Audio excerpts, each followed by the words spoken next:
एक लड़की है पूजा खेड़कर, जिसके ऊपर इस समय बड़ा बवाल चल रहा है। तो उसके जो पिता हैं वो भी सिविल सर्विसेज में रहे हैं और पॉलिटिशियन भी, चुनाव उनाव भी लड़े हैं। ओबीसी कैटेगरी से एग्जाम मतलब इसने दिया आईएएस का, उसका सिलेक्शन हो जाता है।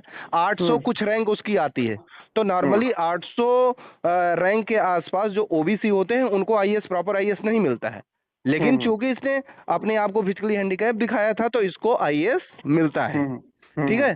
तो जब सब कुछ हो जाता है, इसका सिलेक्शन हो जाता है, उसके बाद में इसको बुलाया जाता है कि भाई आपकी आईसाइट वीक है तो आके आप एम्स के में आइए, चेक करवाइए और ये रिपोर्ट आप यूपीएससी के पास भेजिए। तो ये पहली बार जाने से मना कर देती है। ये कम से कम 4-5 बार उधर से कॉल आती है और ये नहीं जाती है। ठीक है। और एक बार जाती भी है तो कहा जाता है कि अब आप एमआरआई कराइए क्योंकि उससे क्लियर कट पता हो जाएगा कि आपकी आंखों में दिक्कत है कि नहीं। तो ये सब कुछ और तो टेस्ट करवाती है लेकिन एमआरआई नहीं कराती है। ठीक है। फिर ये वापस वहां से चली जाती है और एक किसी प्राइवेट संस्थान से अपना एमआरआई रिपोर्ट बनवाती है और यूपीएससी को भेजती है। यूपीएससी वाले इसको मना कर देते हैं रिपोर्ट को एक्सेप्ट करने से और कहते हैं कि हमारे नॉर्म्स में नहीं है, हम केवल एम्स का ही रिपोर्ट मानेंगे। तो आप ऐसा करिए, एम्स से ही करा के फिर हमको भेजिए।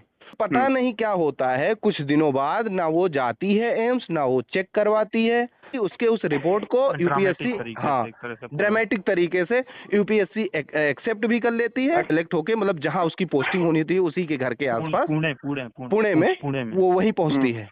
वहां पर पहुंचते ही वो पहले से ही व्हाट्सएप करती है जहां पर उसको जाना होता है कि भाई वहां पर क्या सुविधाएं रहेंगी, क्या रहेगी, मैं कैसे होगा, मेरे लिए एक प्यून, ये गाड़ी, वो गाड़ी, ऐसा वैसा सब कुछ होना चाहिए। अपनी व्यवस्था बताती है कि हमारे पास ऐसा होना चाहिए।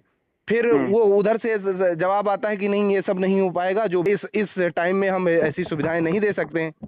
ये जाती है और इसके कोई सीनियर आईएएस अधिकारी होते हैं, उनका ऑफिस खाली होता है, बाई चांस वो नहीं होते हैं, ये उन्हीं के ऑफिस में घुस जाती है, वहीं बैठती है, उनका सारा सामान इधर उधर हटा देती है और वहां पर कब्जा कर लेती है। ठीक है। और उसके पिता भी कहीं आसपास, कोई वीडियो किसी में देखा था कि उसके पिता भी किसी क्लर्क को धमकाते हुए दिखते हैं कि ऐसे नहीं होना चाहिए, ये होना चाहिए, वो होना चाहिए। अब ये मामला, और उसने अपनी प्राइवेट गाड़ी पर, ऑडी पर वो लाल बत्ती लगा ली। ये सारी चीज देखने के बाद धीरे धीरे धीरे धीरे ये मामला खुला और ये मामला खुला तो लोग उसके बारे में तलाश करने लगे कि भाई ये कैसे हुई, कहाँ से हुई। फिर इसका कोई अनअकैडमी ने एक इंटरव्यू लिया था आईएएस होने से पहले। वहां पर ये अपने पिता के बारे में, अपने बारे में सारी चीजें बताती है। तो वहां से जब वो वीडियो आता है, इंटरव्यू नहीं, हाँ मॉक इंटरव्यू वाला, मॉक इंटरव्यू से थोड़ा बहुत पता चलता है इसके बारे में। अब लोग यूपीएससी तक पहुंच जाते हैं कि भाई बताइए कि कैसे इसका सिलेक्शन हुआ। अब उसके बाद ये बात पता चली है कि उसका किस तरीके से एमआरआई रिपोर्ट एक्सेप्ट कर ली गई, कैसे क्या हुआ, वहां से पता चला है। अब इसके ऊपर छानबीन हो रही है। तो लोग यही सवाल पूछ रहे हैं कि अभी तक तो हमने सुना था कि चलो ठीक है, दूसरी चीजों में हो जाता है, छोटी छोटी वैकेंसीज आती हैं उसमें घपला हो जाता है, घोटाला हो जाता है। तो क्या अब यूपीएससी भी ऐसा ही है?